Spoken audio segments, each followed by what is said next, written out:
ચાલો મિત્રો, નરેન્દ્રસિંહ કુકિંગ રેસીપીમાં તમારા લોકોનું સ્વાગત છે। આજે આપણે બનાવશું મટર પનીરની સબ્જી। મટર પનીરની સબ્જીની રેસીપી શેર કરતાં પહેલાં તમને લોકોને એક રિક્વેસ્ટ છે, કેમ કે તમે લાઇક, શેર અને ફોલો કરવાનું ન ભૂલતા। તમારા માટે આજે આપણે એક નવી અને યુનિક મટર પનીરની સબ્જી લઈ આવ્યા છીએ।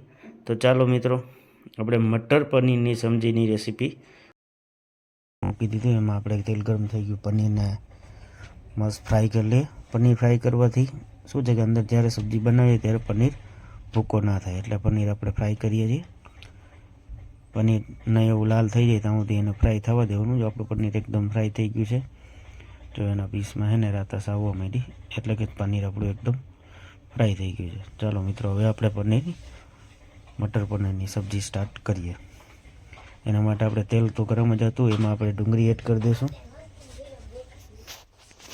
ડુંગળીને એકદમ પાકવા દેશું, એનો કલર ચેન્જ ના થાય ત્યાં સુધી। પછી એમાં આપણે આદુ, લસણ, ધાણાનો પેસ્ટ એડ કરી દઈશું।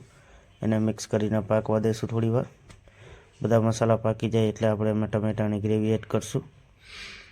ટમેટાની ગ્રેવી એડ થઈ જાય એને આપણે 5-10 મિનિટ પાકવા દઈશું। પછી એમાં આપણે મટર એડ કરી દઈશું।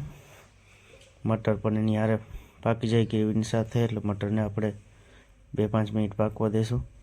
પછી એમાં આપણે દહીં લઈ લીધું છે, એમાં મરચું પાવડર, ધાણા પાવડર, હળદર, હિંગ અને ગરમ મસાલો એડ કરી અને મિક્સ કરી દીધો છે આપણે। એક બાજુ આપણે ડુંગળી ટમેટાની ગ્રેવી પાકી ગઈ છે, એમાં આપણે આ મસાલો એડ કરી દઈશું। આ મસાલા સાથે ગ્રેવીને આપણે 5થી 10 મિનિટ માટે પાકવા દઈશું। જો આપણી ગ્રેવી એકદમ રેડી થઈ ગઈ છે, હવે આપણે આમાં થોડું મીડિયમ પાણી એડ કરી દઈશું। જેથી પરથી જે રીતના ગ્રેવી કરવી હોય એટલું મોટું પાણી એડ કરી દઈશું।